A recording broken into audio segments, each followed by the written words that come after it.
Abuzimet me pronat janë kthyer në një ngangren për mira qytetarë, të cilët pas viteve 90 nisën odisenë e privatizimit të tyre. Mira çështja janë lëmpezur në gjykatat e vendit, ndërsa nuk mungojnë edhe ato raste në të cilat pronat zaptohen nga individ të mbrojtur nga pushteti.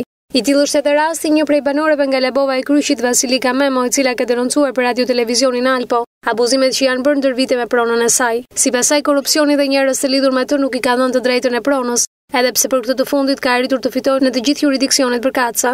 Kjo e fundit denoncon një razje dhe Bashkinë e Libovës për një ashmëri të individëve. Janë njësër strukturash sipas saj si policia bashkiake dhe emra konkret, të cilët janë pjesë e abuzimit për familjen Memo. E madje këta të fundit janë kërcënuar në mënyrë të vazhdueshme pa gjetur përkraje.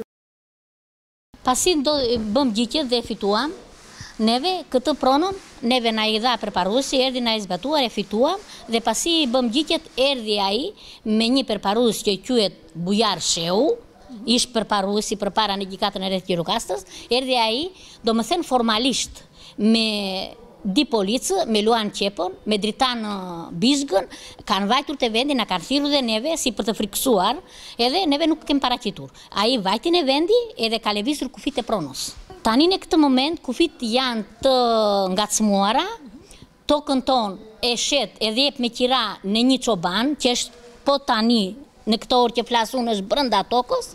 Neve jemi drejtuar policisë. Kemi drejtuar policisë. A ju kanë pritur? Nuk na kanë pritur fare. Përgjigje nuk e kemi marrë nga policia fare, dhe letra tonë që kemi bërë brenda nuk na është dukur fare në polici. Pas policisë jemi drejtuar bashkisë, prokurorisë. Prokuroria na ktheu përgjigje. E cila thot që ka të drejtë, e kemi dënuar një herë thotu. Tani thot ka të drejtë, po është, e ka të drejtë, kanë kaluar të tëra bashkisë thotu.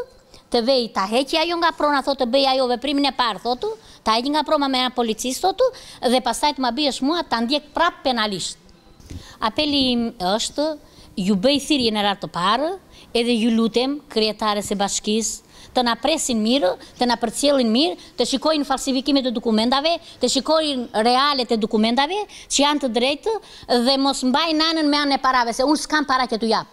Shikojnë ligjit se unë do arrit deri në Tiranë. Si ka mundësi ky njeriu të më marrë tokën time me dokumenta reale dhe ai me dokumentat e falsifikuara, edhe vet atje formalisht me lëviz kufit e pronës dhe i jep te çobani, i shet kaq vite, edhe me frikësojnë. Kanë kërcënuar?